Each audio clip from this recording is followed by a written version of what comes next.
Hello, everybody, and welcome tonight. This is Vinny Tardamella. You just saw the trailer to Through the Woods, a book I co-created with my brother Frank. I'm also the sole creator of City of Venus. And tonight we're gonna have a fun little show with some great fucking people. We got Rob Muerto in the house. How you doing, buddy? How's it going, man? Good. Doing good. Yeah, man. To be here.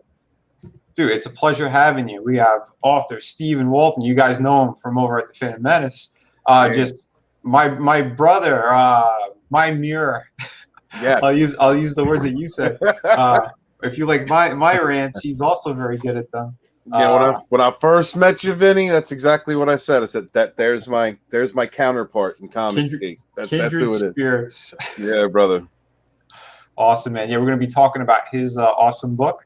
The sequel to it. We also have Mike Murphy in the house with Deepwall. How we doing, brother? Doing excellent, man. Thanks for having me.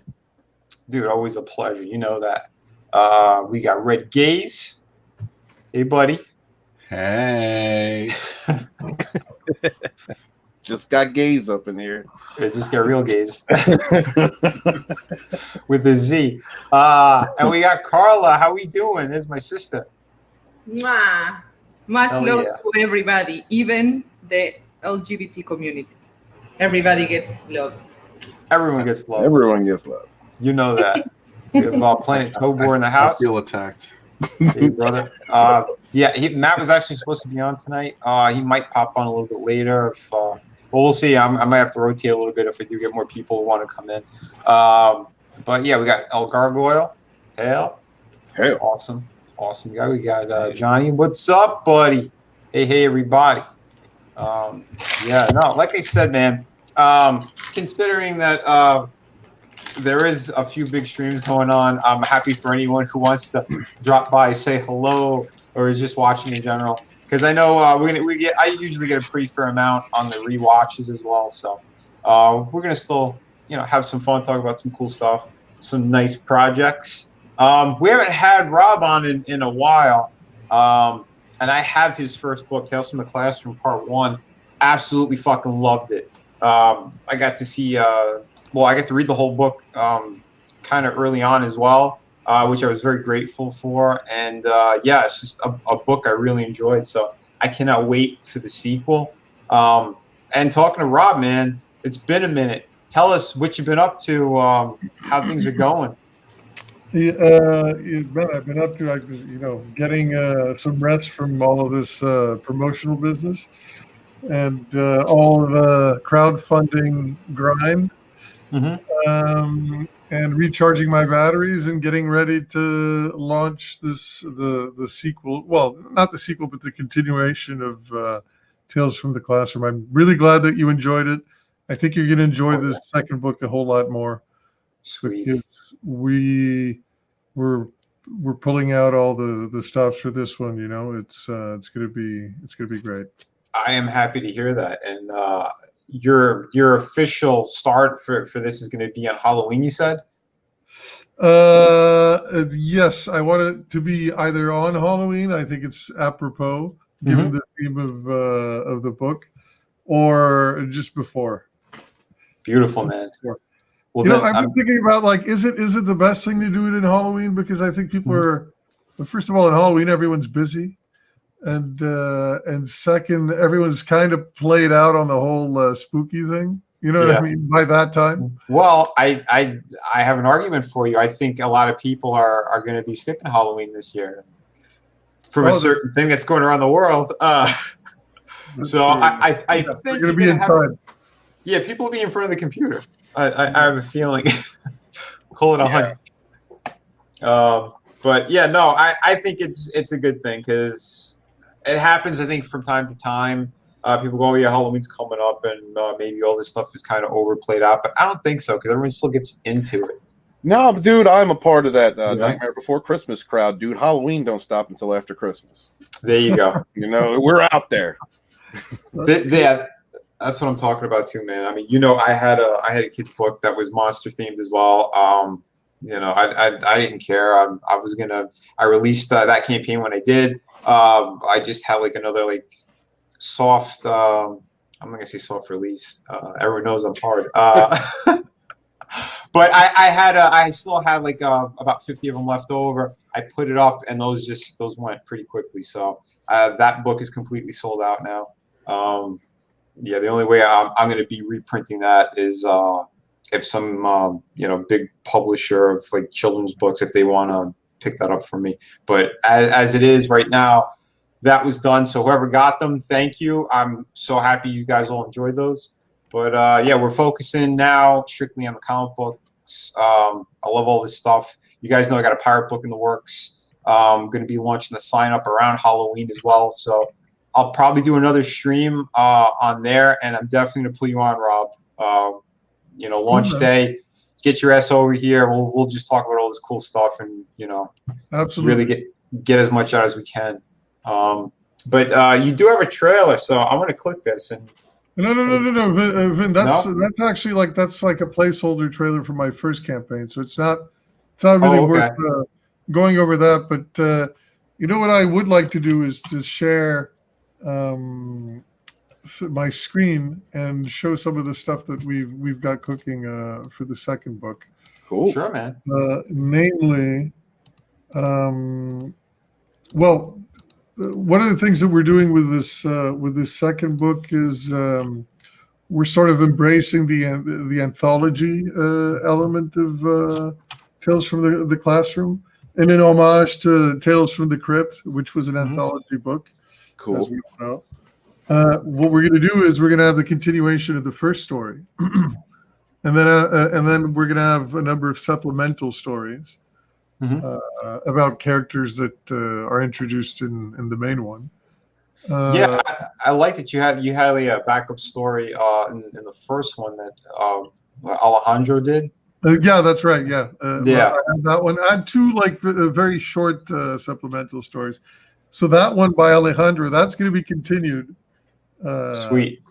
Throughout, it's sort of like that pirate sub story in Watchmen. That you would get chunks of alongside the main story.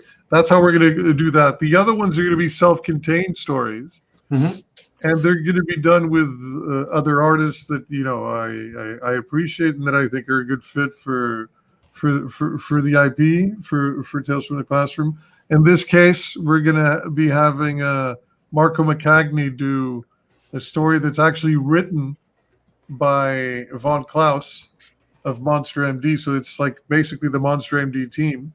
That's awesome. Doing a short story about Cletus the Mummy, which is a character that you briefly saw in the first book. You're going to see more of him in the main story of the second book.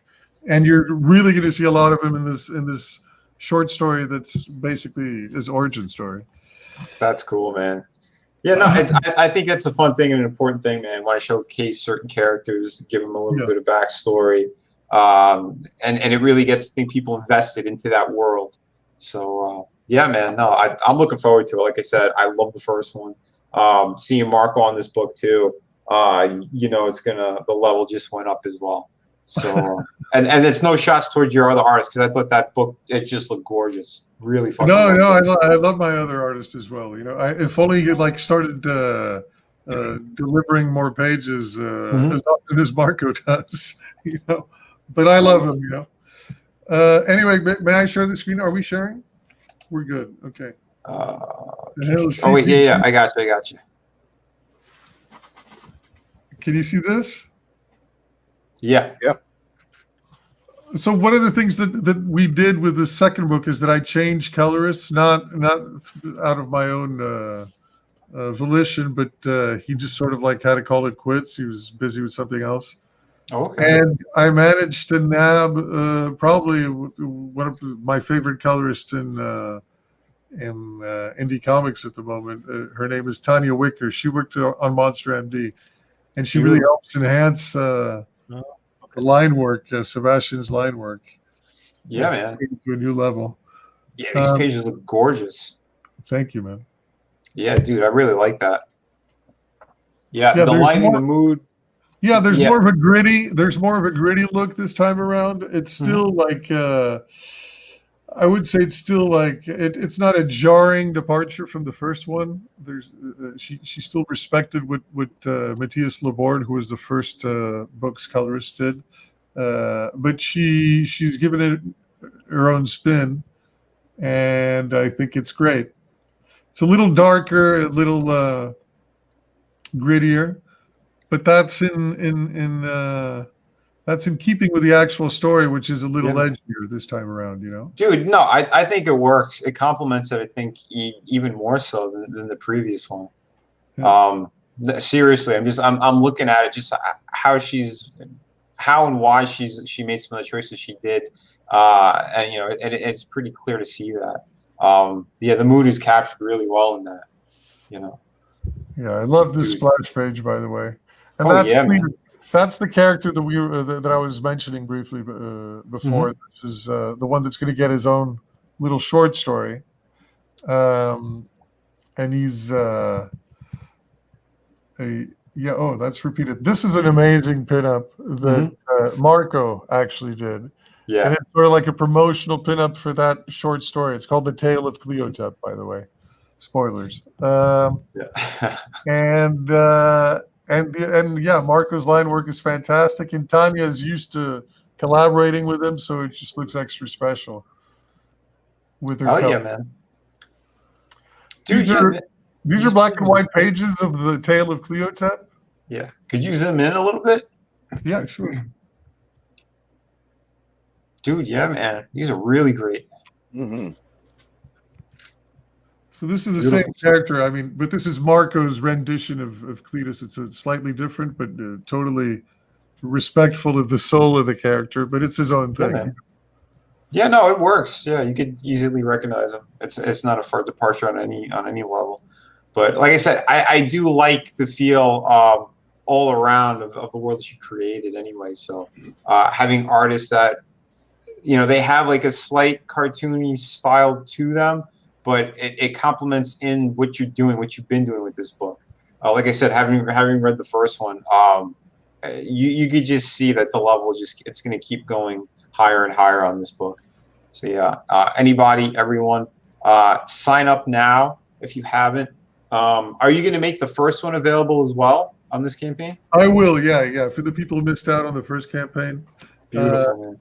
And I'd just like to say that for anybody that signs up to the mailing list, with every purchase of Tales from the Classroom at whichever tier, you'll get a free pinup sent alongside your book. Yeah, those pinups were beautiful that you had in the first ones.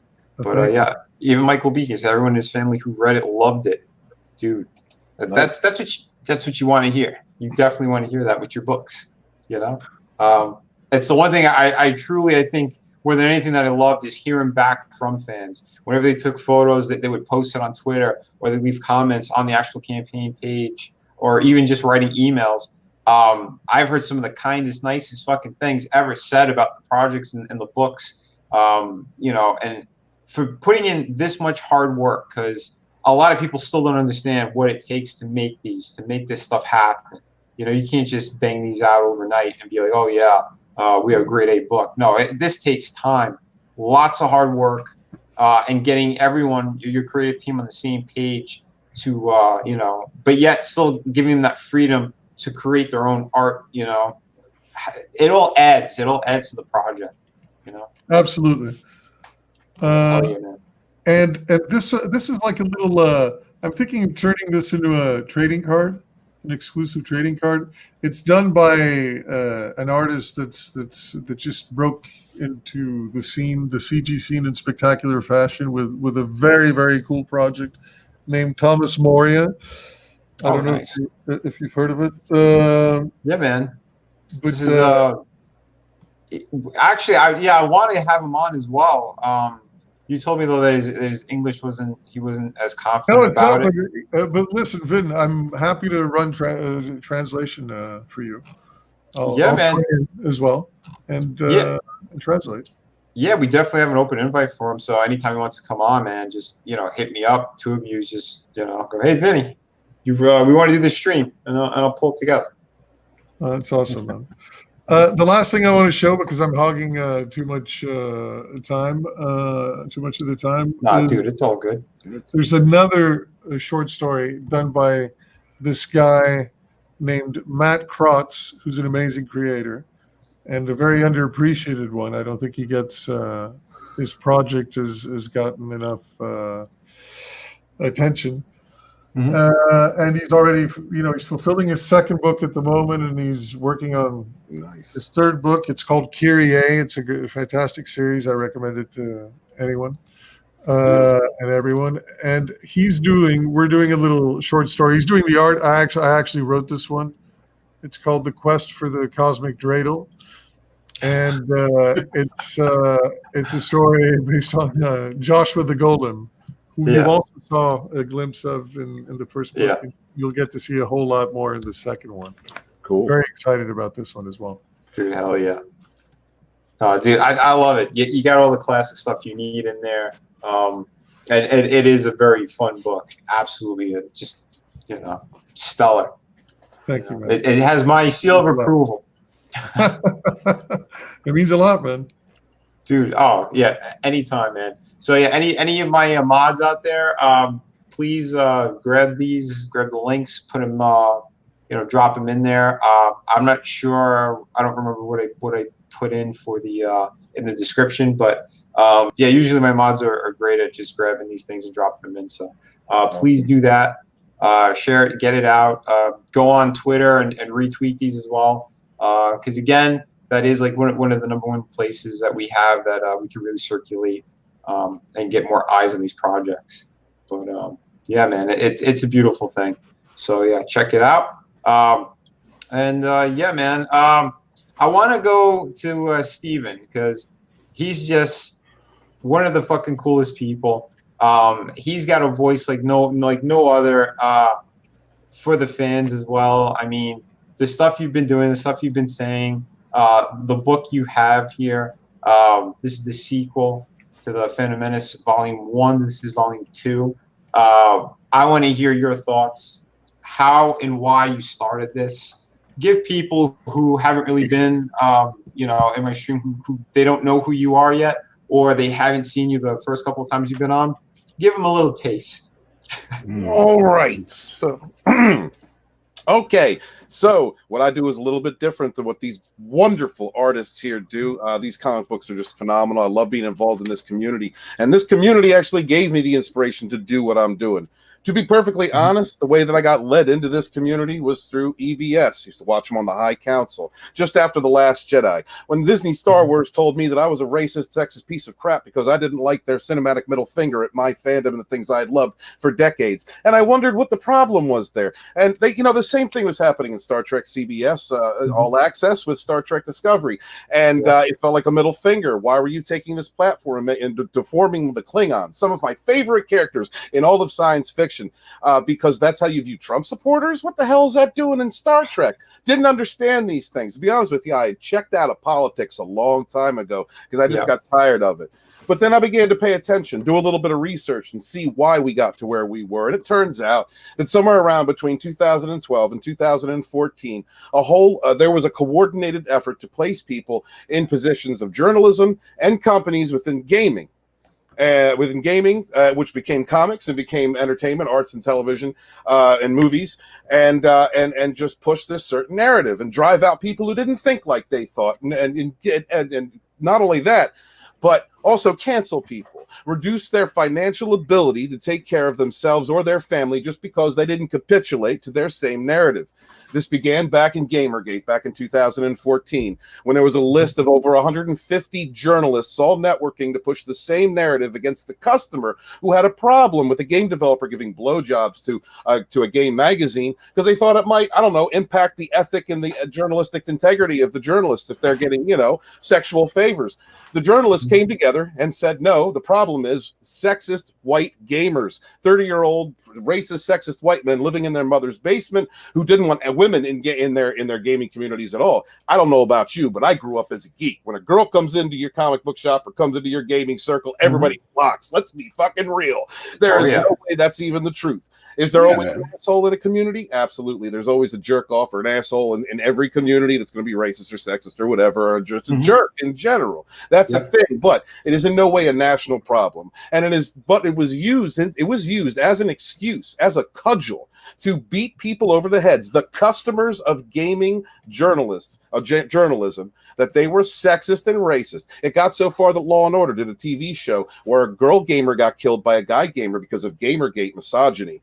This was a narrative that was pressed that elevated a woman who was trading sexual favors for favorable game reviews and other notable names like Anita Sarkeesian up to the forefront, all the way up to the UN, because the mainstream, the access, and the shill media were all pushing the same false narrative. The problem with Gamergate is that we lost.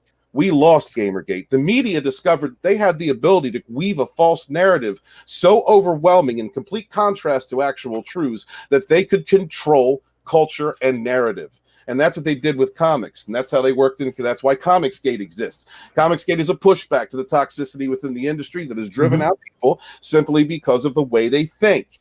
It is one of the most bigoted perspectives that we've ever seen, but this is not where this cultural push stopped. It came into television, it came into movies, and they've been using these things as platforms to espouse socio-political rhetoric to create division, segregation, sexism, racism, basic hatred. And we see where this fostering in entertainments, we see this narrative that has been driven over the last 8 years has caused in several parts of not only the United States, but across the world, where you have actual terrorists, domestic terrorist groups setting fire to shit, and the mainstream media and the news, they go, oh, it's peaceful. This is the same kind of dismissal of fact and reality in favor of pushing a narrative that am I right there, man, right there. They created dragons so that they could play the hero and slay them. That's Absolutely. exactly what they fucking do. It drives me up a wall. I am so sick of this shit. I've seen it when I was in the industry. And it doesn't stop. It only gets worse. And those fucking sons of bitches, all these cocksuckers who pull that are people who have been destroying this industry for years now. People who backstab their own best friends to get in positions where they're at. People like Joe Quesada, things of that nature. I know the stories. I've seen them firsthand. I was there in the offices when I saw big editors ripping into these so-called people that are getting praise at conventions and shit. I seen all this crap. That's why I spit it out how it is. That's why I love having someone like Steven on, because he's got that same fire. He knows the shit that's going on. But, you know, for my background, I seen it as a fan and as a professional, and it drives me up a fucking wall. That's why I left comics a long time ago. I was doing other work, freelance gigs all over the place. But my heart was always that I wanted to get back into comics. So when I saw Comicsgate and what was going on and what it stood for, that's why I attached myself to it. That's why I've been working my ass off nonstop. You know, 5 campaigns, over 2,000 books, all delivered. Working on my 6th one, getting ready for that, and helping out people as much as I can.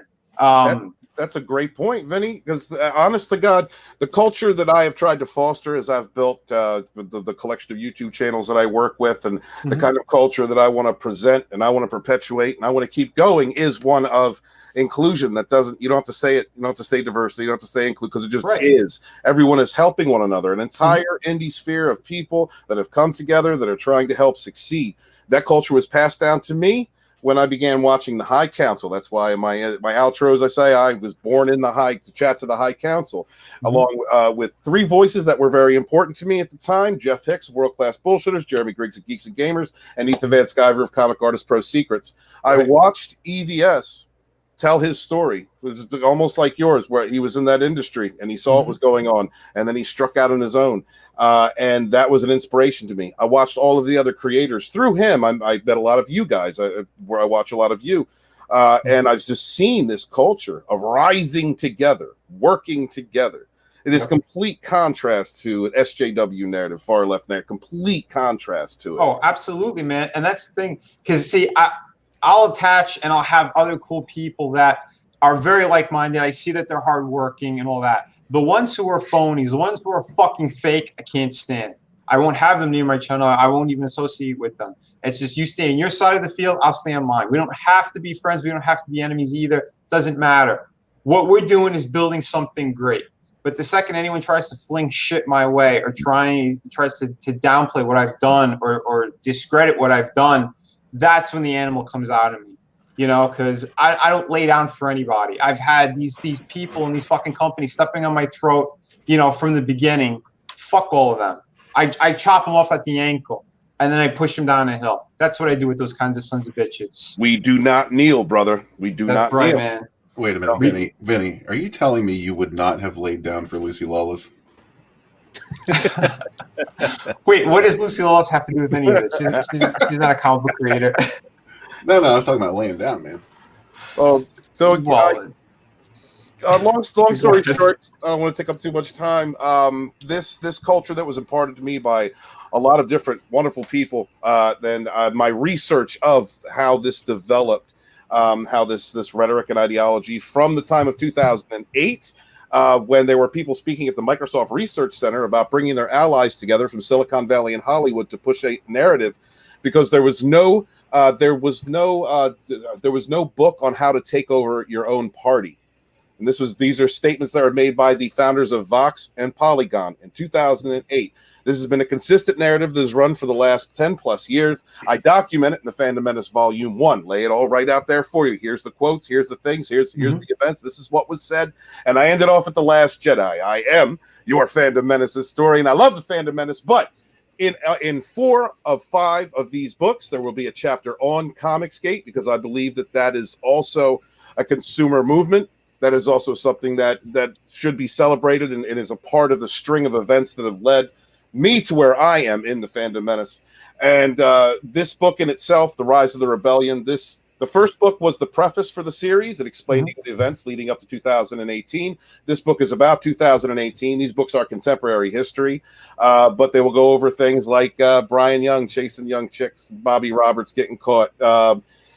There's all kinds of stuff going on over there in the entertainment industry that they're really quiet about. They don't talk about but they'll call you a racist in a second, in a heartbeat. They won't talk about the Raylo fans that were stalking Adam Driver and Daisy Ridley and hoping that Adam Driver's kid would fall out of an open window so that the wife would get depressed and leave him, so that Adam and Daisy could live out their fantasy of Ben. Do you see how fucking demented these people are? Yes. Dude, this is another level. These people need to be put in straitjackets and pumped full of the medicine that they're trying to cram down our throats. These people, man, wow. Well, some of them. I mean, you know, they're legit. There's got to be legit Disney Star Wars fans out there that aren't crazy in the head. They just enjoy it, and more power to them. And that's fine. And I'm not saying anything against those people. It's these ones that are saying shit like you just said, that story, that they're hoping something tragic happens to an actor's fucking family member. That kind of thinking, that kind of, dude, I'm speechless. I'm fucking speechless on it. This is the type of fan that ideology caters to. This is who they want in their fandoms. They want to replace you, the legacy fans, people who have loved any one of these genres, no matter what medium it's in. The people that have supported it and loved these properties for decades, they want you out, and they want to bring in people that are crazy and whack like that. They want people that don't know their pronouns, and I don't know what it is that they want. It doesn't financially support them really by driving away the traditional customers to basically fandom engineer a new audience. So I want to break that down. I want to show that in these books. They are contemporary history. These are not comic books. These are novels. But I believe that their impact left behind, in decades to come, will be something that will stand the test of time. Because you can always look at my book. There's links and reference material to different things that have happened, and look back at the time that we have been living through recently, and see just how powerful the media was at pushing a false narrative, and how much of an anti-consumer attitude a lot of these entertainment companies have. Yeah, man. Well said. I think these books that you're making are super fucking important. And thank you, brother. The masses. I mean, no, truly. because I think the masses should be picking up this book more and more. We need our voices to be heard again, because all they're doing is stepping on everyone. They're pushing this fucking crazy false narrative. And like you said, who is this to benefit? Because again, it's a super small number of people who are looking for this type of thing. Yeah. Twitter is not real life. Yeah, it's not. and this is the thing I said too. I don't care what characters you want to create, as long as you're telling a good story and they can fit in there in a cohesive way that it's not forced on your throat. Go for it. I don't care. I mean, you could have gay, straight, trans, whatever, as long as the story it works well. It's supposed to be there in a very natural way, but that's not what's happening. The thing that's going on is something entirely different. It's these people who are destroying the country at the moment. They're trying to just push their shitty narratives, and they don't even know why they're doing it either. It's because a lot of them are very weak-minded or weak-willed, and they're being manipulated. And they're being paid. There's also an entire industry that's being generated because of it. You know, consultation companies that come in and accuse a company of racism and then say, "Hey, pay us and we'll teach you how to fix it." Yeah, yeah, yeah. That's crazy. It's like never heard of that. It's like an affirmative action type of. Yeah, like Jesse Jackson did it back in the day, but now it's like in the last several years, because you have people coming out of these universities with gender studies degrees and they don't have anything to do with them. Well, yeah, it's these professors and shit. This is why, like, they attacked what's his face, the one in Canada. I'm blanking on his name. Yeah, Jordan Peterson. Yeah, exactly. Thank you, man. It's why they attacked him, because he's pushing more of you should be more independent. Guys should be a little bit more headstrong, and people need to be more logical, and they don't want that. They want sheep. They want people who are gonna just bend the knee to them. Again, whatever horseshit that they want to push. It should be all gay, straight, and blah blah blah. And if you're not with us, you are a big-headed white male. Please, that narrative is disgusting, and it's more racist than anything else. Yeah, absolutely. It creates division. But listen, but you and I and anybody with some semblance of sanity of our age group in particular can agree to that.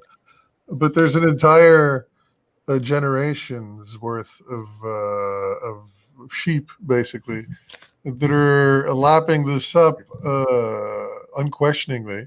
And it really it's shaping up to be bad news, man. It looks like a communist takeover of the West.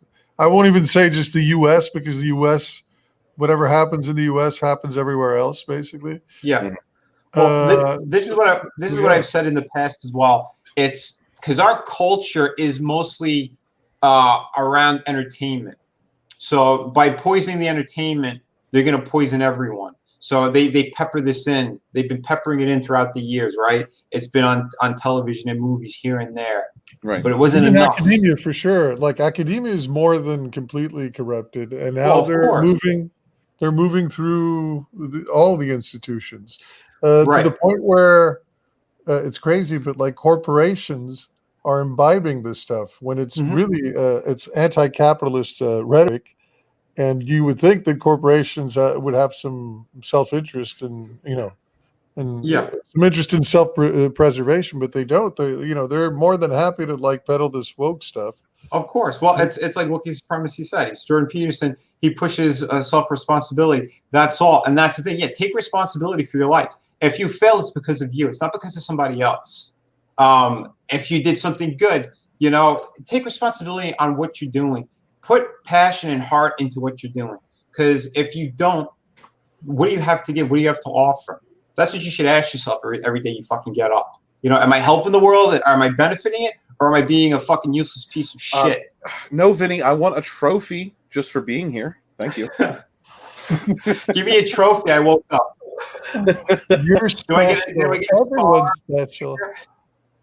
Yeah. It's that. Holy hell, man! It's disgusting. A trophy because I have a cervix. Can I? Exactly. Let's get Carla a trophy. No, I'm waiting for it, brother. She's owed that just for being who she is. I mean, these people are so fucked, and they're fucking up the world. And it's all at once now, because this is the funny thing. Like, they're attacking the shit out of Trump. Whether you like him or you don't, it doesn't matter. What's going on is a false narrative. That's why I cannot stand watching the news or anything else, because it's all propaganda bullshit. It's all of a sudden it's they blame him for everything, right? They blame him for the virus. Like he was in China making it, right? He's with his lab coat and shit. He's responsible for now this woman who they attempted to kidnap. The one in what state was that? Was it Minnesota? Oh yeah, Michigan, wasn't it? Michigan, I don't know, one of those fucking places. Like that, like he's responsible for it. Like he orchestrated. Like, I'm gonna make a map, and all right, you 6 guys, you grab her, and when you do, we're gonna question her. We're gonna beat her. I mean, come on, these people are so fucked up, and they just want someone to blame. So he's the perfect guy to blame. All right, so now if you get that The Walking Dead in there, Joe Biden, like. That guy is not going to last, if you ask me, the week. They're going to have to weaken and Bernie's him. This is an election for Kamala. Yeah, this is straight up for her. And that's the thing. They're fighting so hard because they were so pissed that Hillary never made it in, and she can't because she's sick and everything else. But she's also just a demented person to begin with. I mean, total corruption. Do you think their line of thinking is, we're going to sneak the black woman in behind the white guy? Do you think it's on that level? Somewhat. They're pretty racist over there, boy. I think they are. I think that the Biden had become too entrenched in the Democratic. He was like he's a walking institution. He's been around forever, so he was always going to win the primaries. But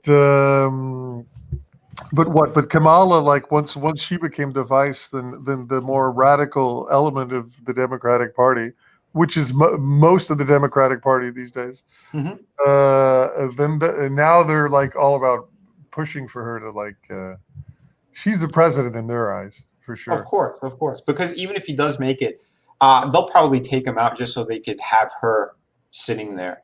Because any time that she was attached to anything, she was a judge or something in California, or she was involved in something along those lines, and they said every time she left, or what the damage she did made crime rise dramatically. Everything she touched turned to shit. And, and she's a person, again, one of those ones who slept her way to the top, so they play ball, that's what it is. There was another one, I think, Tulsi Gabbard. She was somebody who should have been their pick, but they didn't like her because she didn't play ball. She said she wasn't going to be sucking up to people and greasing palms. So, okay, you're out, bitch. That's what happened, because she's a little bit too free thinking. They didn't like that. They went radical. Because now what they're doing, they're building up one to make him look like the biggest monster on the planet, total racist, trying to pour all that fucking pure horse shit down everyone's throat. So we hate him so much, we're going to vote for the other side. Then once the other side's in, the world is fucked. Like, straight up. Because he's going to destroy things. The peace in the Middle East is going to be gone. What Trump did, they ignored it. What he did with Israel, they ignored it. That's monumental, and they just shot all over it. Listen, these people are going to fuck things even worse. Don't forget, they gave billions to the terrorists, Obama and Biden. Billions. And Trump stopped it. So for whatever you want to say, just for a handful of things, I think he did the right thing. But, I don't want to get super political and shit, but I'm just saying all this stuff is kind of tied together because of what's going on. It's social media. Everything is controlled with social media. That's why I brought up the entertainment thing, because that's how they're getting the young people. That's how they're getting a lot of people who are just, we want to escape. We want to see movies, read books, do this and that. And as long as they poison all that stuff, like, it's going to seep into everyone's brain, and we're all going to bend over for it. Fuck them. Fuck them. That's why we have the people we have here. That's why we're fighting so much. And that's why they keep trying to stifle our voices. It's bullshit. Being an artist, being a writer, it's free thinking, it's creativity. Those are things that they hate. That's why it's important to keep supporting and showing love towards anyone who's willing to fight against that bullshit. Because otherwise, we should just put all shackles on and bend over. Because that's what's happening right now. But again, I know we've been doing tag team rants right now. No, it's all good, bro. No, that you are my mirror, brother. Dude, man, and that's it. I'm sick of seeing this shit. We saw it in video games. We're seeing it. dude, a franchise I love was The Last of Us. And then just hearing what they did in that sequel infuriated the fuck out of me. I didn't want anything to do with that game. It was And heartbreaking. it's completely heartbreaking. I was like, why would that happen? Who would possess anyone to do that? And then we're supposed to be like, oh, it's okay. It was good. You didn't want to smash Abby? No. Smash that, dude. Holy crap. I mean, to have your main character, spoiler alert, 5, 4, 3, 2, 1, having this diesel dyke of a woman smashing the skull of your main character from the first game was the biggest fuck up I've ever heard and seen in my life. And not only that, you destroyed everything, the humanity of the characters that you built up, that people they got attached to, that father-daughter element, what he sacrificed to save her, and then in hopes of just surviving. And then Neil Druckmann let you know that was the patriarchy. They were getting rid of the patriarchy, man. They were fighting the patriarchy with that. You know, there was a message being sent. Yeah. Naughty Dog. And then they try to make you play as her to force this empathizing, and it's like, no, I'm not having to. Like, she just killed Joel. I don't care. Yeah, fuck that. Fuck, dude. If I had gotten that game before, like looking at a review or something, I'm not touching that game. But what did the reviews say, Vin? What were the reviews saying? I saw who was it? The Critical Drinker. I saw him talking about it, and he. I'm not talking about real people. I'm talking about game journalists. I'm talking about people on their knees under the table. Yeah, I wasn't looking at those reviews because I know that those are all biased reviews that were, again, like you said, they put the knee pads on and they did some special favors. But yeah, no, I saw real reviews, and when I saw that, my jaw hit the floor because normally I don't like spoilers in games, but it was too big. And it got dropped everywhere, so I'm like, no fucking way, no. And then I saw the footage, and I was like, this made my stomach turn. For this to have been greenlit, dude, everyone in that company should have been fucking fired. Everybody, because you just destroyed a franchise that was also greenlit to become a TV series that has potential to do so much more. Now what's the point? Because if you even watch the series, all right, you'd be like, okay, maybe the first 6 episodes will be great. Up until you see Abby come into the picture, it'd be, okay, I'm done. Goodbye. It's ridiculous. You got to understand, man, that the narrative will be, as it always is in these situations. When you look at this a year, they're going to say there was a active, toxic fan base that destroyed any momentum for this game, and that is the reason for the backlash, the consumer backlash of The Last of Us Part 2. That's what it's going to be. That's the infection that we're fighting. That's the infection that's in all our entertainments. I don't know. I honestly, I don't know how anybody that's even moderately artistically inclined can be left leaning these days, because it's such a restrictive, it's such a constrictive, dogmatic. Ideology that they've built for themselves. You know what I mean? Right. You can't move left or right because you're just always stepping on people's toes. Everything is about oppression and it's just I have no respect for left leaning artists. None whatsoever. No, none whatsoever. Because I'm sorry, when you try to push politics instead of the story you're actually telling, you established something great. You're bringing in a lot of money, and now all of a sudden it's like, okay, we're going to shit all over that white male character because we think, you know what, instead of being the hero, he is the villain because we're being told this. We have to follow what everyone is doing. And okay, what's the end thing? Let's kill the strong male character, the one who had hope, the one who saved this little girl, and that will make him the villain. Oh, it's because of him why the world isn't saved, because he should have sacrificed her. Really? That's what you got out of it. That's what you got out of it. Not that we could find another cure, or this world is far beyond fucked. What we have to do is fight for survival. No, it's going to be the other way. It's not about honoring the legacy and lore that comes before you, Vinny. No. It's about pressing an agenda. It's about pulling your pants down, shitting all over it, and deconstructing whatever was built before. Exactly. So what they're doing with I know there's people that actually enjoy the Snyder movies, but what they did with Superman for me is one of the biggest offenses in terms of what they did with the character, because he was a symbol for, supposed to be the best of the superheroes and a symbol Right. for hope and Mhm. and all that, and they turned him into some kind of raging lunatic. You know? Yeah, Yeah, no shit. it's one thing I like. On Man of Steel, I like the majority of the movie, but up until the end, I thought it was a clusterfuck, and I agree with blows up all of Metropolis, and then he just yeah. can't find himself. You can't bear the thought of like Zod snapping that dude's neck. Yeah, it was. If Man of Steel had not been about Superman, cool movie, but it was about Superman. That made it garbage. That's not Superman. That's not. Oh, that's not. Because I'd say up until that last act, the movie was strong. I was there with them. I could see, okay, he's a younger Superman. Yeah, I enjoyed the pace, and the Krypton scenes were amazing, but there was like really big red flags with Jonathan Kent in the beginning, where he's like, should I have let that school bus full of kids die? And he's like, maybe. I'm like, what? Right. Yeah, and then he lets his own father die, because I mean that's so anti-Superman. Because he put his hand up. You got to keep your secret. Yes. What? Your secret's more important than saving your father's life? What the fuck? You know what? He really is an alien. No, he's a total nihilist. So like they turned Superman into a nihilist with. Yeah, dude, it's fucked up, and then and then the mess of what happened with Justice League. That's what, the one thing I'm happy that the Snyder Cut's going to happen, just because they show that fans still have a bit of a voice, but I am not expecting anything good out of that. I'm hoping it's good. I'm praying it's good. How good can it be? Because you're still pushing that narrative that you started with Man of Steel, right? Exactly.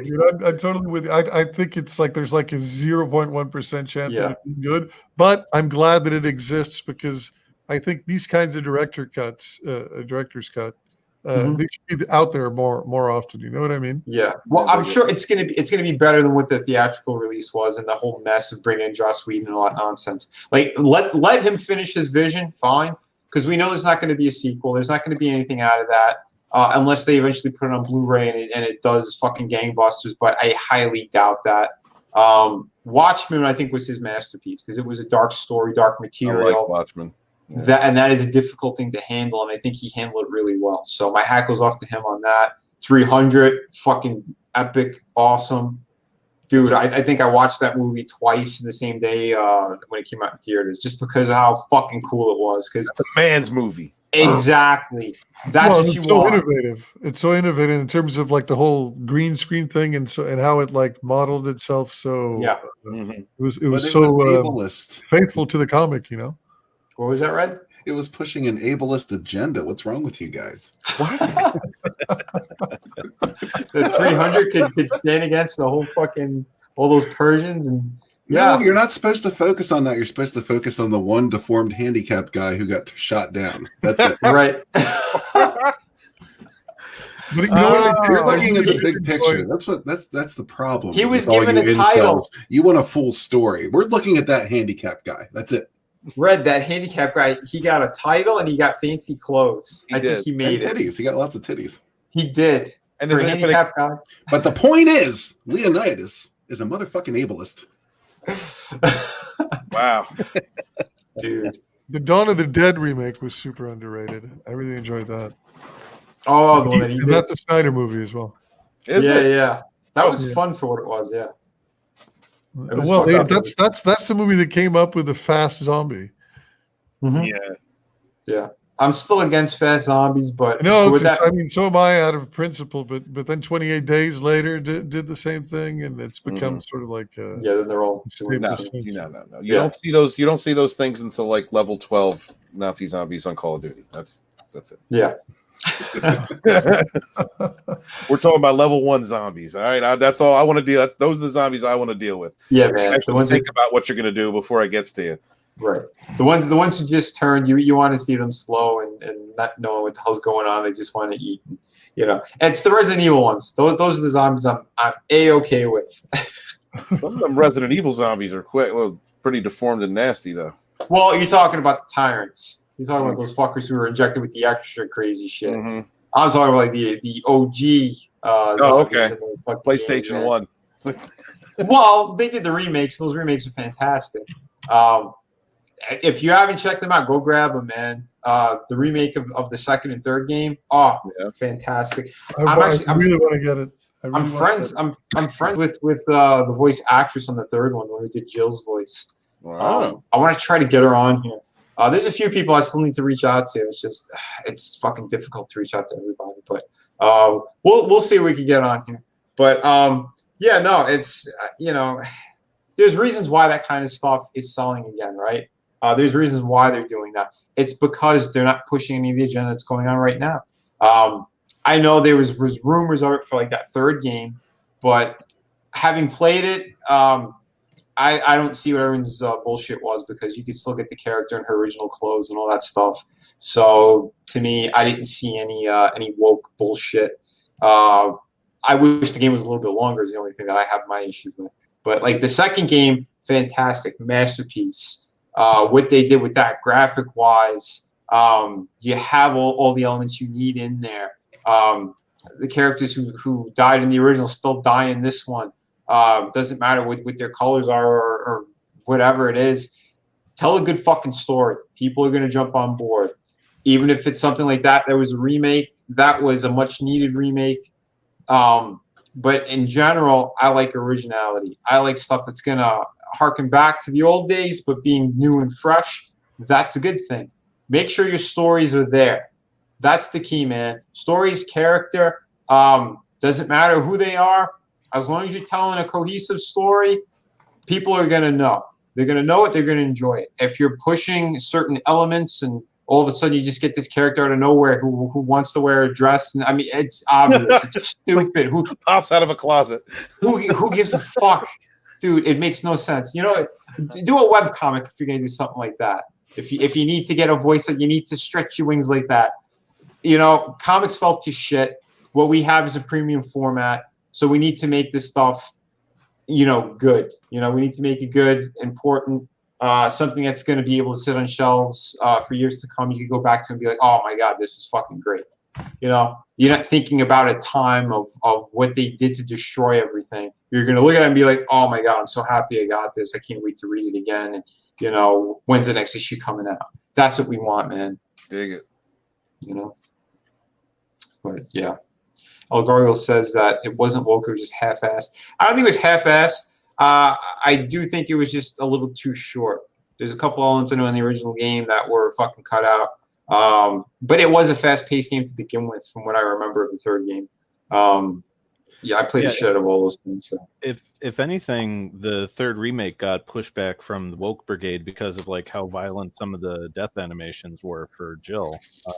Dude. It was kind of like Tomb Raider all over again. Well, I'm sorry, if your character dies, you should show him. Right. What's the problem with that? Bunch of, I can't say it, probably a flag. But, you know what I'm thinking. Ableists. Exactly. Yeah, that's it, gays. Oh shit. But yeah, sorry, I went off on my tangent. Yeah, guys. Steven, if you want to play the trailer, if you want to say anything else, you just let me know. I'm gonna let some other people talk. I'll do it at the end. How about that? We could do that. Sounds good, brother. Nice. Mike, brother. Let's get to your campaign. Hold on. I got it up here somewhere. Yeah. Vinny, Steven, my friends. There's no way I can follow that up with my laid back Jeff Bridges thing I got going on. But I'll try. You gotta say, he built it in a cave out of scraps. Can I say something before starting to pitch Deep Well? Like while Stephen was doing his speech, my baby was kicking. I think she got like she was feeling it. I think she's a fandom menace. Oh, that is fantastic. She was very excited. That is awesome. Anyway. Oh shit. Mike, you still with us, right? Yeah. So okay. So like before we go into like the pitch or the trailer, whatever you feel like doing. So here's a big announcement for tomorrow. I'm still putting it together. I got some, stuff to edit on the main page, but as of tomorrow, there is going to be a super limited third alternate cover, and it's going to be John Malin's image. Oh, beautiful, man. Nice. That's a good thing. So it's it's going to be his face. I was going to say gay. But... yeah, it's just John Malin. Yeah, the piece is much better. yeah. Wait, hold on. So yeah, it's going to be its own perk, and you're also going to be able to, if you've already backed the campaign, you can you'll be able to write me through Indiegogo, and I'll send you a link to a secret tier where you can add it on for no additional shipping. That's great, man. That is definitely good. And I don't recall. I mean, it was. Do you have it big down here as well? The cover? Yeah, it's down there. Yeah, past the There you go. I'm just trying to. Yeah, because I just wanted to say, when he said, "Oh, it's not John Malin's face," so that's good. So it'll sell. I'm not seeing eyebrows on the character. I'm just saying, just throwing it out there. So maybe it is John Malin. Right. That's the twist of the whole book, man. Yeah, that's the takeaway. I didn't mean to be an idiot. Go ahead. Sorry. Okay. So let's do this, man. Deepwell is a hyper-violent action-adventure story focusing on the Grey Devil, a mysterious vigilante who's out for vengeance against the Block family, a ruthless gang of criminals and killers who run the town of Deepwell with an iron grip. This is a book for readers who want a little grit mixed in with their optimism, and it's for adults only, as it's filled with tons of mature content. Despite all the darkness, there is a redeeming story at its core, which is a little harsh about getting there, in the words of Frank Miller. Deepwell is drawn by Rafael Dantas, features full colors by me, and the best perk for your investment is the swag bag, which gets you a set of trading cards, pinups by John Malin and Vinny here, and a map of Deepwell hand-drawn by Raphael. We'd love to have everyone who's into books filled with sex, violence, blood, guts, and over-the-top action come along with us for the ride. Awesome, man. Yeah, and I remember you were saying too. It's got like an HBO series kind of vibe to it, Deadwoodish. Yeah. It's basically a hybrid of. It's got the whole Deadwood feel to it with, a vigilante dropped into the middle, but there's also, when I made the decision to turn all these characters who are kind of vying for control of the town into like one big literal family, it added this whole Shakespearean level drama to it that I kind of like a lot. That's awesome. Yeah, man. And that's definitely a good thing, because what you got going on here, when I saw it too, I'm like, oh, dude, fucking killer. And then when you asked me to be a part of it as well, I'm like, hell yeah, I'd love to, man. Because it's not a ton of books. I mean, I've done a number of pinups and covers and shit like that, kind of scattered around. But I've been very busy lately, so I'm only like taking on the ones that I really believe in, or I think the creators have something really special. Like, I'll make the time to try to help out or do a piece or do something like that. But and that's the one that I had done. So yeah, check out this project. I think it is killer. If you dig Westerns, this is gonna be right up your alley. Like Mike was saying, man, having everything you need in there. And I know we got Red Dead Redemption fans out there. I'm one. Yep. I'm sure a few guys and girls on our panel. Oh yeah, I am. Hell yeah. That's what I'm talking about. So yeah, there's a lot of good spirit into this project. You can tell from the artwork and Mike what he was saying about the story. This is definitely jump on it. You're not going to be. I love the color. I love the color on that panel. It's that one right there. On this one, yeah, video. Yeah, there's a bigger one down below. Yeah, that's the Malin cover. That's gorgeous. Yeah, that's John's guy. He wouldn't even tell me the name of his colorist. But yeah, that's his own personal colorist. Oh, okay. All right. Keep him in the basement. Probably. He keeps him in the basement, chained next to his eyebrows. Yeah. The eyebrows are individually chained. Yeah, I had done a piece for John on for Graveyard Shift, and I just did the pencils and inks, and he said he has the colors that's going to do the work on it. So I'm assuming it's going to be the same guy then. So I am curious to see what that's going to look like. But yeah, that is awesome. That is really killer.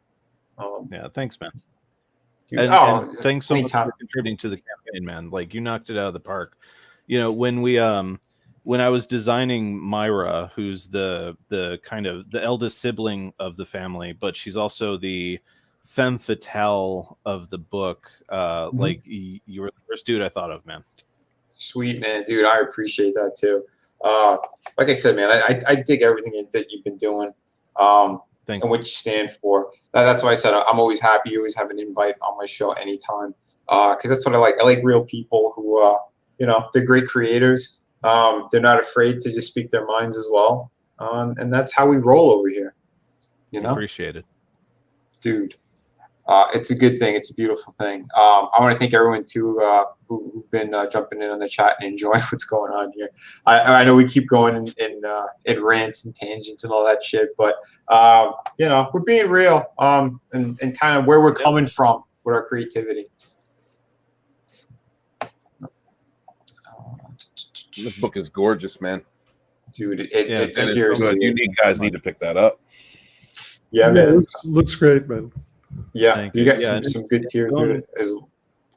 I'm sorry, go ahead. Fast, man. No, I was just saying it's going by fast. Like, Raphael's working on 8 through 12 right now, and it's looking like within about a month or two of each other, we're probably going to be fulfilling God's Fear Me and Deepwell around the same time. Beautiful, man. That's a good thing. Yeah, hell yeah, dude. Hey, man, who me? What's up? Like I said, man, and it's a good thing what you're doing too, because I still have multiple campaigns that are live as well, and a lot of times when people do, if they back one, they usually back the other. I'll try to put them together if they fit. But to save on shipping too if you can at some point. That's going to be a good thing. But yeah, I really am impressed with this book and what you got cooking here. Yeah, dude. You just make me want to check out more Western stuff again. We had a little bit of this conversation on the last show we were on. We went into our Western conversation, movies, games, and all that stuff. Yeah, dude. You're giving me the itch again. my trigger finger. Yeah, man, it's a hell of a genre, man. I wish it was more popular than it is, but I think we're seeing a resurgence. Yeah, I think so too. There's someone I'm close to who also has a really cool fucking Western project that he had written out like a movie script. And yeah, dude, that's going to be just amazing. I can't say much about that. I mean, it's up to him to say, but yeah, it's coming back. Like you said, there's a resurgence for sure. And yeah, just there's so much I want to do as well. So much I want to be a part of. So we're doing what we can here. That's why I jumped from kind of genre to genre as I'm getting books out. Because what I had done with City of Venus, I'm jumping back to that after I'm done with the pirate book. So I'm not leaving anything. I am going to be going back to it, and in the case of City of Venus, that's going to be sooner. Are you going to do a sequel to Through the Woods as well? Eventually, we would like to. Frankie and I came up with a cool story. He really wrote out a lot of good stuff with that. So yes, there will be a sequel eventually. Just it's not on the timeline right now. Right now, it's the pirate book, it's City of Venus 2, and then a project I'm working with Frankie on that I can't say anything about, but it's a one-shot. It is a one-shot, and it's going to be around 50 pages. So all my books from here on out are going to be around 50 pages, maybe a little bit more.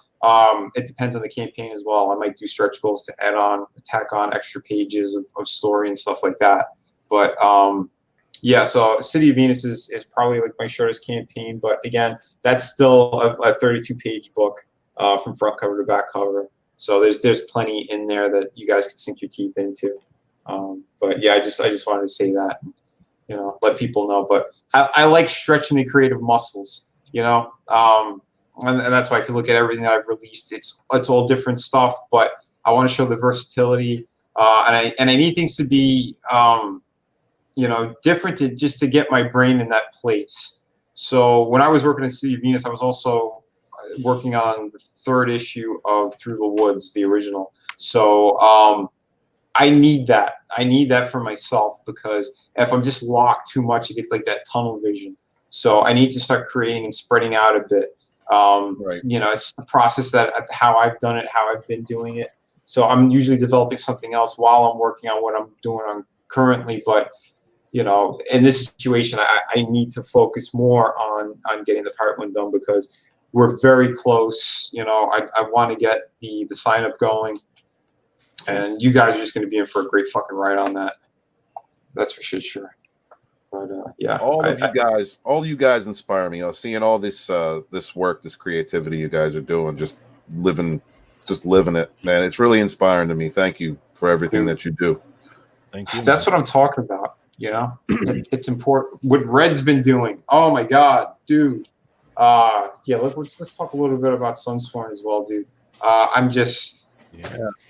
This is another book where he was telling me some of it, wanted me on a cover, and we just started like hashing out what we were gonna do for the visuals on it, and this thing just it flowed beautifully. The story he's got cooking up, what he wants to do, how to expand this universe. Red, take it away, brother. Yeah, man, it's expanding.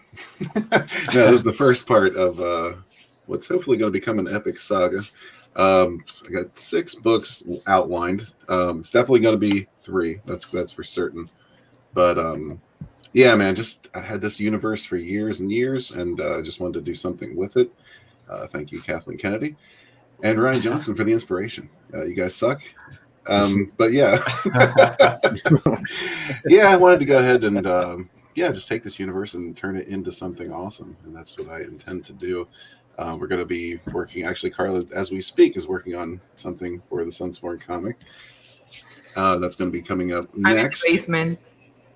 Yeah, she's in the basement currently. Wookiee supremacist, he needs you in the basement. He wants one. Damn. He likes an inker too. Okay. Oh well, shit. He just wants maybe a van too. Look at man, you're getting greedy, brother. In the basement. Damn.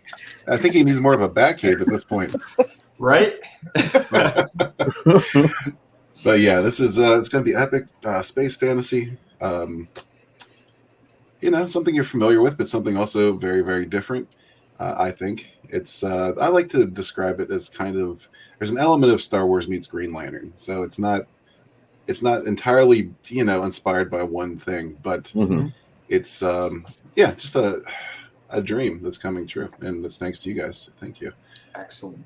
I love hearing that, bro. That is what I'm talking about.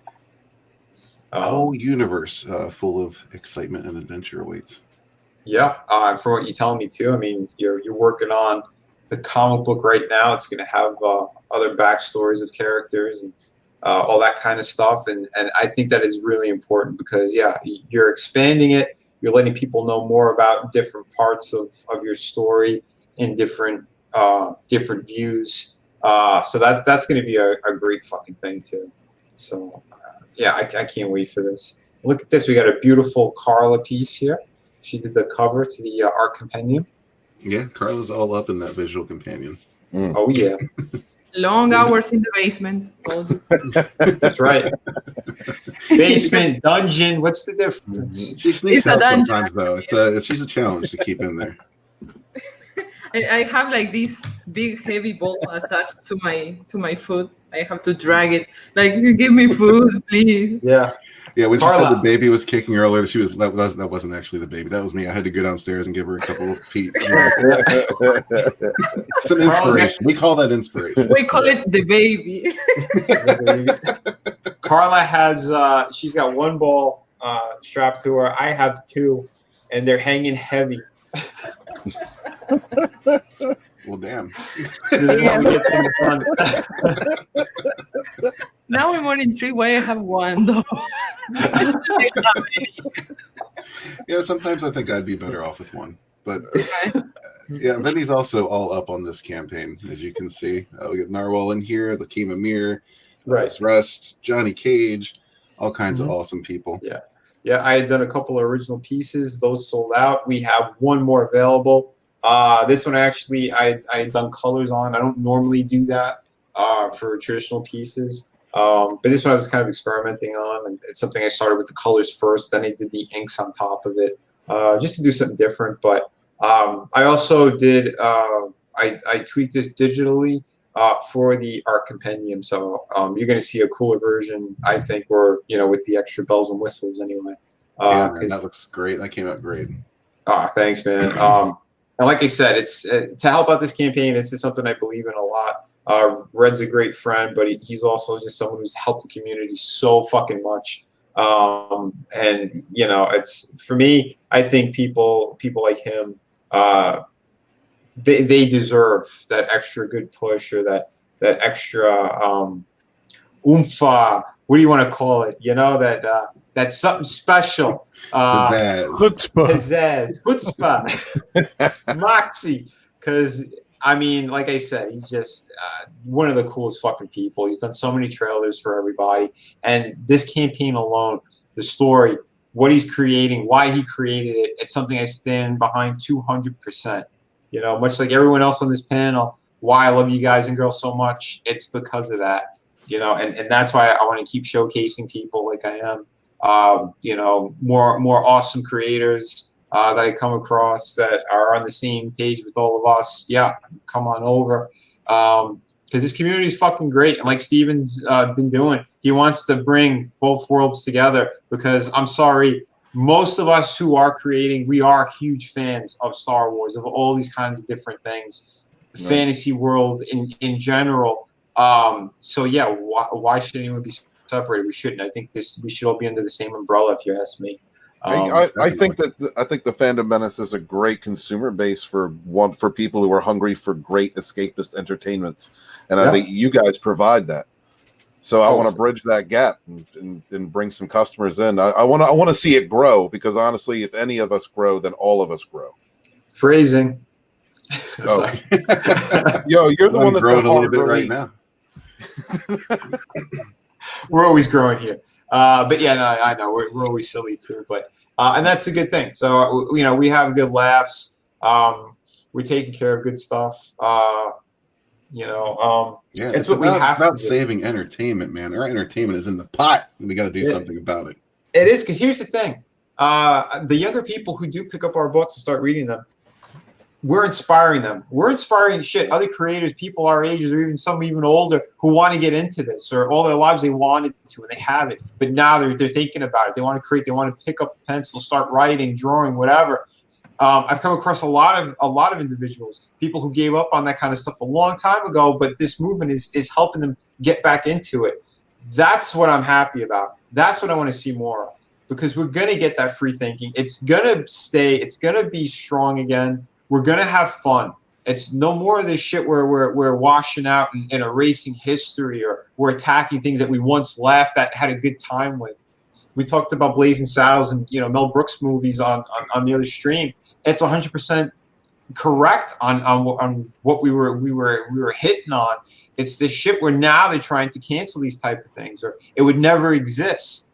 When it happened, that whole movie Blazing Saddles was to slap that racism in the face. It's we could poke fun out of it because everyone is equal. We're having fun. This is a world that's different, and they want to keep regressing. They want that division. They tried so many times. Fuck all those people. With this community, Phantom Menace, we have people of all different colors, religions, races, creeds, whatever. And we're all having fun together. Why can't the rest of the world do that shit? Yeah, people lost the ability to laugh, man. Everybody's so fucking serious all the time. And they're serious about shit that doesn't even matter for the most part. Mm-hmm. Just give it a rest. You're not that important. Just chill out, have some fucking tea or something, smoke a cigarette, and watch a comedy, for Christ's sake. Exactly. Dude, humble yourself. Well, they're not that animals. They're not that important, and the people, the stuff that they're talking about isn't that important. Like the whole Cleopatra thing. It's like no one's going to care about this movie in like 2 or 3 years. Like why are you wasting your time on it? Nobody cares about it now. Yeah, it's stupid. Look. When I see the I trailer, want to see it. I do want to see it. You just Listen. want to see it because of Gal Gadot. Same Yeah, here. exactly. Same here. Kelsey put that up, and he showed it. He showed pictures of an Egyptian Miss Egypt or whatever, and her. There wasn't a difference. I saw two beautiful women, brunettes, dark eyes. Who cares? Whatever. Elizabeth Taylor. She was an Egyptian. People love that movie and her portrayal. Who gives a shit? It's called acting. What is called acting, but it's also about erasing history, kind of like the Medusa carrying Perseus' head statue they're putting up in New York for the Me Too movement because she was a victim of the patriarchy, whatever the malarkey is.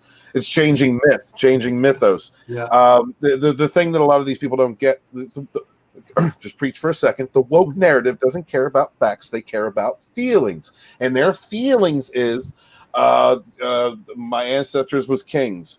Like, that's kind of a part of the woke narrative. So if you say anything about Egypt, and if it's not like a black person in there from that woke narrative, then it's wrong. It's absolutely wrong. When they don't look at the history, the rich, thousands of years, several different dynasties, several different cultures and groups that took over that area, and the changing of the lines itself that added into there, that it added into the rich history of Egypt. I love Egypt. I love the history of the Middle East. I think it's a great melting pot of history.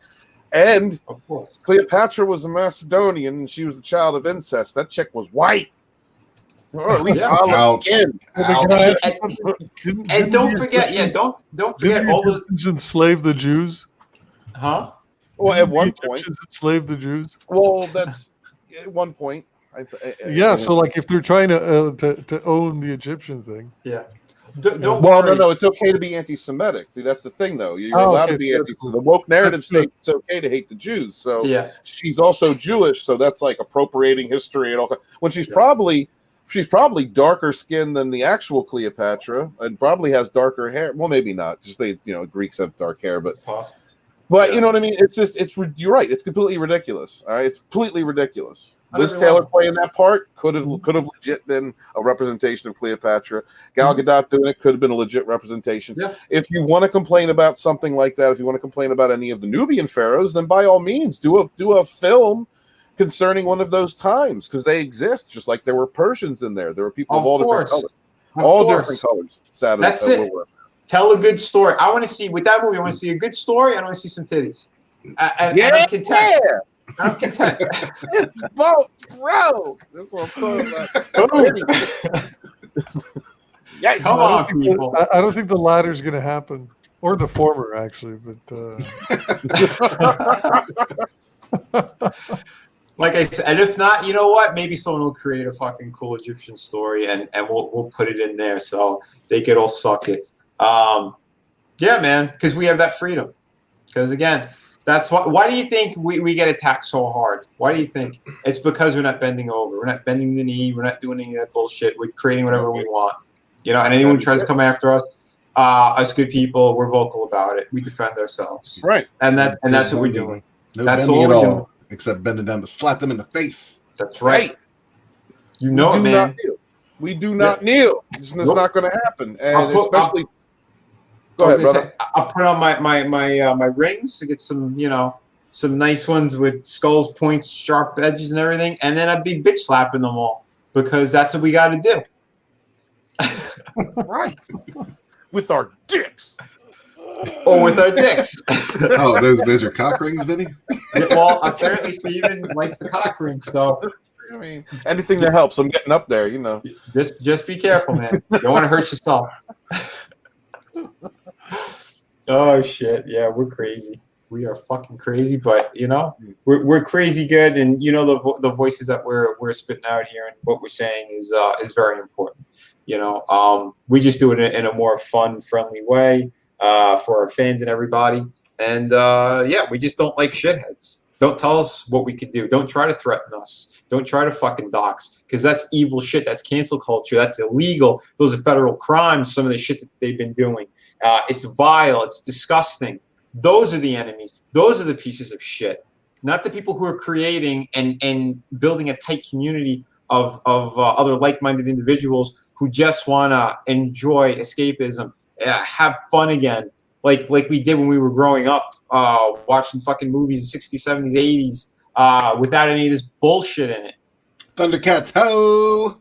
Ho! Chitara. Okay. Oh, look at that, Steven. That's why I like you, brother. Can't help it. I'm toxic. Oh shit. It's a good thing, man. It's a good thing. And speaking of good things, I know we got another great project here. We got Witch Hunter. Woo! Am I muted? Carla, my wonderful sister, tell us about this beautiful project. Just a question. And Wait. I'm not muted, right? No, you're not muted. We can Am hear I? you. Good. Oh, Good. okay, cool. You froze for a second, but you're all right. Oh, all right, sorry. Okay, this is Witch Hunter. This is our new project here in Wildcat Comics. Well, I am still new pitching this book, so I struggle a little bit. But more or less, the story is that this witch hunter, he is raised by in the church by monks, and he is basically indoctrinated into hating witches and stuff. But in order to basically to chase the ultimate worst witch ever, he has to just do that, work with a witch, which is the lady we're seeing there. So he's gonna go in this quest, and he's gonna change a lot of things, and he's gonna realize a lot of stuff that he didn't before. And there's a lot of action, monsters. It's very Halloween-esque story. There's werewolves, and I don't know. There's a lot of kind of monsters. Very action-packed. This is well, we're starting with 46 pages, but if the campaign does well, sorry, I can't read. We can get it to 50 pages depending on how well the stretch goals do. Let's see that. And this story is gonna be, well, this is written by my husband John. The interior art is made by Javier from 656 Comics, Javier Gutierrez, and I am gonna be doing the colors. However, there is a little something planned that I'm gonna be doing after the story in the end of the book with this kind of anime aesthetic too. So you're gonna have two for the price of one. We're launching, we're launching the 27th of October on Tuesday in my show, the Powerpuff Girls show. So everybody is invited. That's gonna be a hell of a party. We're gonna be doing raffles and it's gonna be a mess. I don't care if it's the day, you're still allowed to have alcohol, and if you're just high on coffee, it's good too. Remember, you have a party the 27th, okay? Remember that? Yes. Mark your calendars. It's White Cat Comics. You got to check that out on YouTube. Subscribe. And yeah, this project is going to be fucking killer. There's also a variant cover that I'm going to be working on. And the really cool thing about this one as well is if you pick up my variant, it's going to have a different ending. You pick up the other cover, it's going to have a different ending. So that's a cool thing. And it I think really great incentive to grab both of them, because the creative teams that are working on this are just over the top amazing. Javier, he was on my channel. Was it last week? I think it was last week. I had the whole 656 crew on. I was talking about their project, and so if you want to check that out afterwards, I suggest checking out that stream as well. That was a great one. But again, his pencils, Carla's colors, John's writing, and two amazing fucking covers you're gonna get with this project. That's how cool my brother is. See, he reminds me of stuff I forget about my own campaign. So thank you. I basically forgot the most important part. Oh no, that's why we're here. We're here to have fun. We're here to help out one another. It's a good fucking thing. And definitely, yes. That's basically the main thing. What makes the campaign special? Like each cover is gonna have a variant ending too. So I recommend you get the feature perk, which is gonna be like me and Brother Vinny's cover. Okay, you're gonna have different covers, different endings, and you're gonna have the Stand the Dragon story at the end. Exactly, Warpath. Thank you for paying attention to that. I don't know, like Stan got so famous.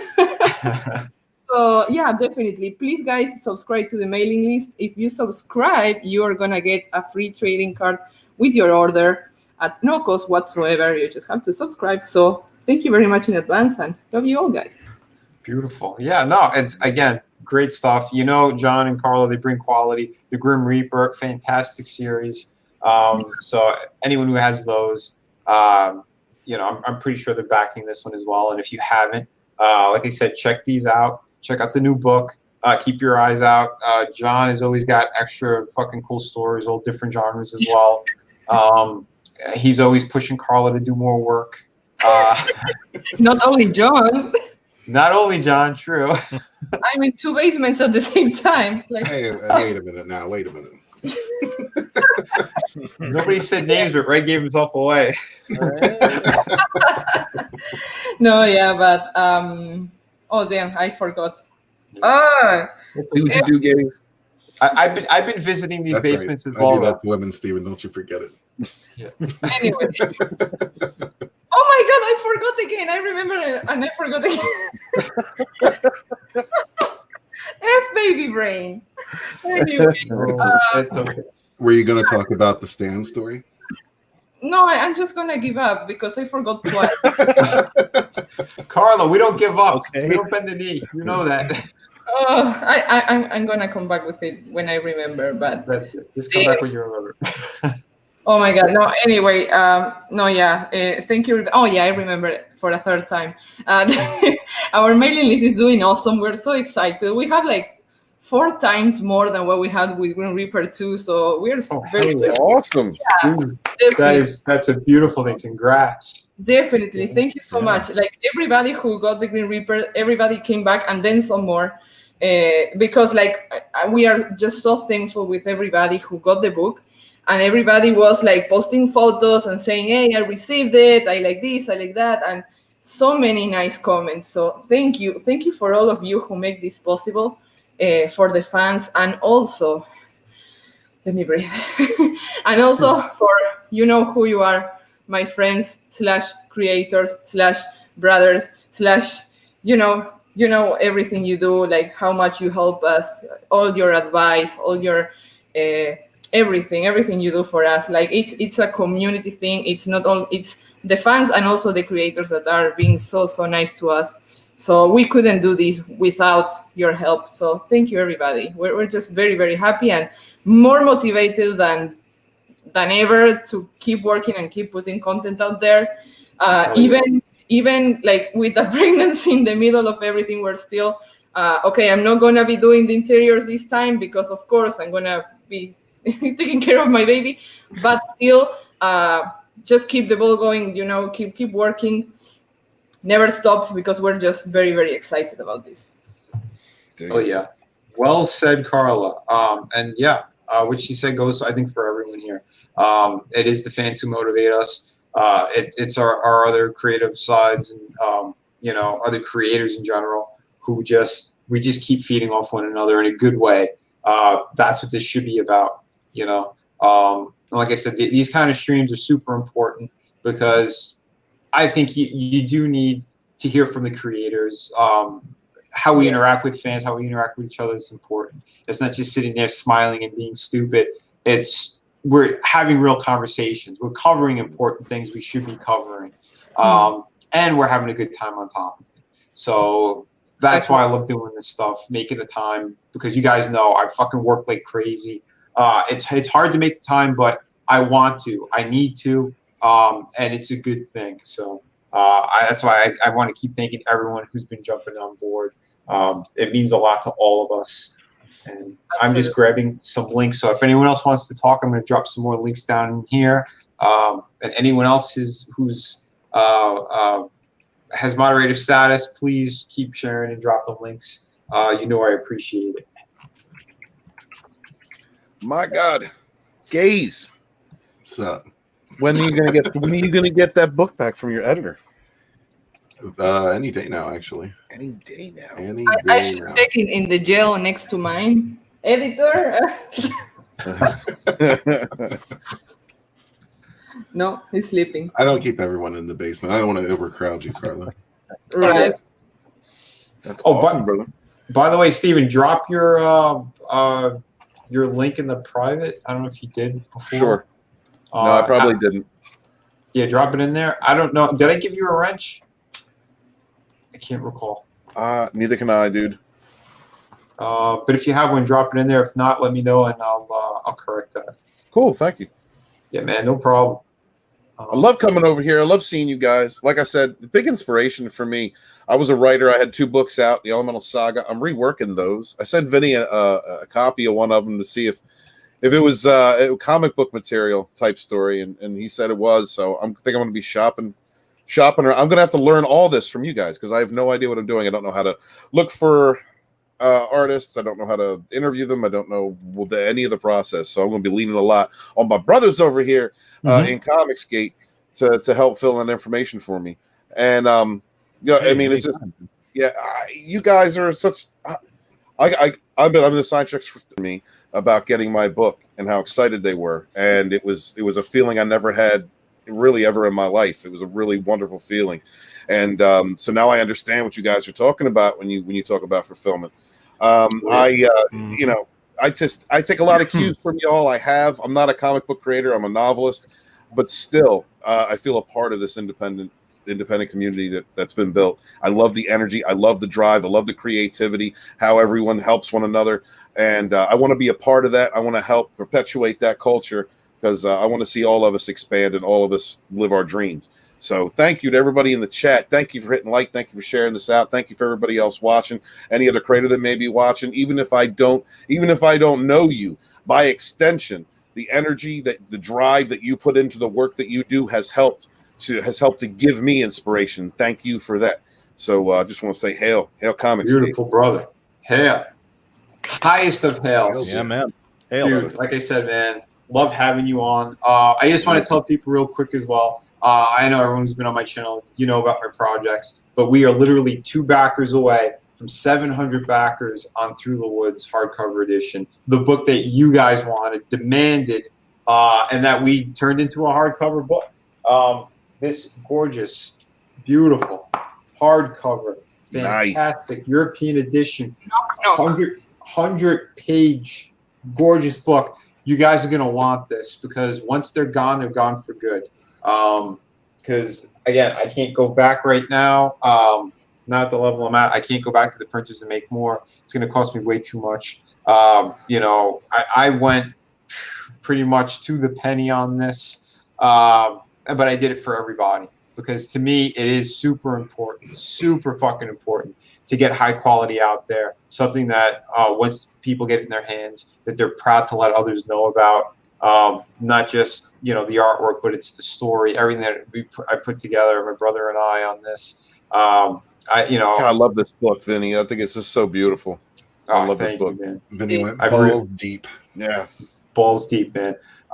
It's doing the pencils on this, the inks, the lettering, you name it. It's just, it was a tremendous feat. And you know, just working with family is a struggle sometimes. But at the end of the day, like, we're both super happy with it. Wherever arguments that we've had when we were working on it, what we were fighting for is the reason why we were fighting for it. But what ended up happening in the end is we were both super, super proud of this book and all the work that went into it. So yeah, you're going to see more from both of us coming in the near future as well. Like I said, I have the pirate book that's going to be, the sign-up's going to happen on Halloween. You know, I want to start collecting some emails and letting people know about it.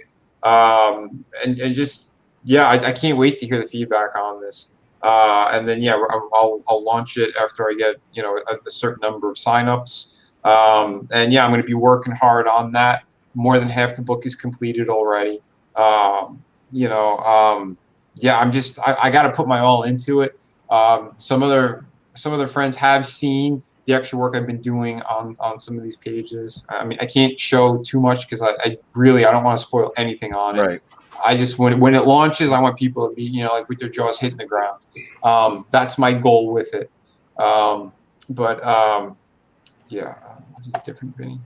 Oh, yeah, what is different? I'm always busting my ass. You guys know that. But yeah, the story, again, you can do superhero stuff all day long. I have some books that are going to have superhero elements in it. City of Venus is one. This is going to have some superhero stuff happening in it. It's my post-apocalyptic kind of world. I put science, tech. There's a lot of different things in there, but there is still like a hopeful spark in there because I think that's very important to storytelling. Again, so like this is also still available, but the pirate one, I'm trying to make it more real world setting, but I'm gonna have all those classic things that you need in those kind of stories and the world around that time, right? So it's like it's about questioning stuff, doing research, making sure that you're going to tell a cohesive story that people could follow, understand, and be like, oh, dude, all right, you did that right. Oh, that looks fucking great.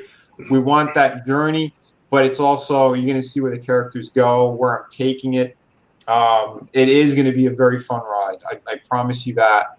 Beautiful locations, hot women, violence, extreme violence, actually. You can't escape it. It was a pirate world. They weren't just being nice. You're going to see people losing limbs, fucking ship battles, lots of great stuff. I mean, I try not to go too excessive with things. I try to keep it like a movie rated R. I try to keep it around that level. But yeah, I'm super proud of what I've been working on. And then as soon as that campaign is done, everything is fulfilled, I am diving straight into City of Venus 2. So you're going to see the sequel, the long-awaited sequel to this one. And it's going to be, like I said, all my books from here on out are going to be around 50 pages, maybe more depending on, again, stretch goals and stuff like that and timeline and all that. But yeah, you're going to see some great stuff. We're going to get into the main character's backstory in issue 2 of this. So like I said, there are things planned out, lots of good stuff happening. I can't wait to get back into my other projects with Frankie as well, my brother. Because the other one that's going to happen after City of Venus 2, that one we're super proud of, developing that one on and off throughout the years as well. So again, these aren't just things that we just spit out. These have been in development for a while, so it's going to be solid. It's not going to be this half-assed thing to make a quick buck. I'm not about that. You guys know that. That's the reason why Through the Woods happened. Again, I didn't have to launch this. You guys wanted it. So instead of just doing that collected edition, I went above and beyond because you guys wanted it so badly. So I'm like, all right, we're going to do a special book, hardcover, European scale, size, all that great stuff. That's what happened. So that's what we're about here. And we're going to keep bringing high quality. We're going to keep having great fun with our guests. Keep drawing that ass, Vinny. Keep drawing that ass. Yep. And if you guys missed it, back through the woods today on Indiegogo.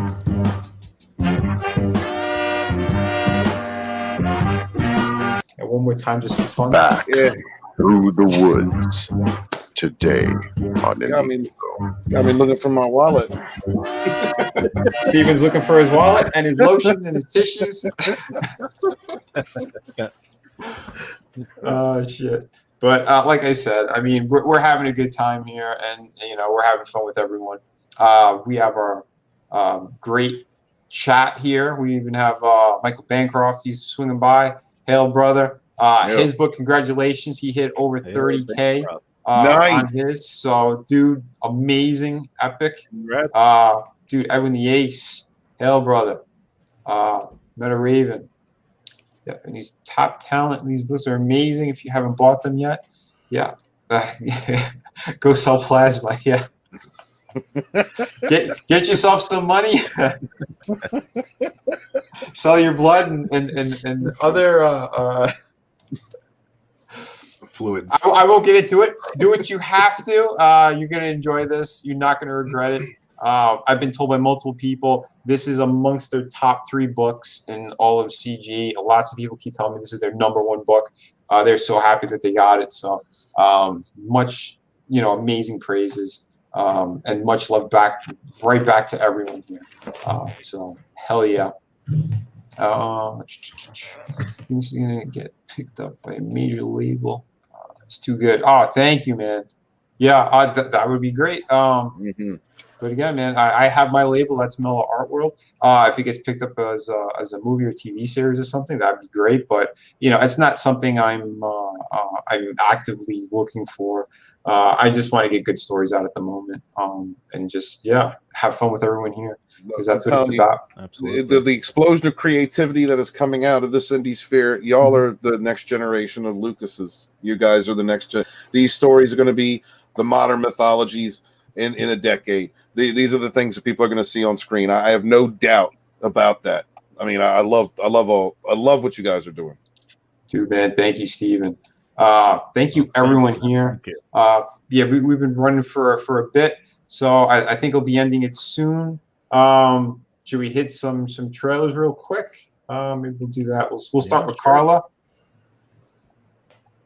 This is a legit trailer, right? Not really. That's a pre-trailer. It's a pre-trailer. Like the actual trailer is coming up. Beautiful. All right. Well, we'll hit that anyway. Let's do some movie time here.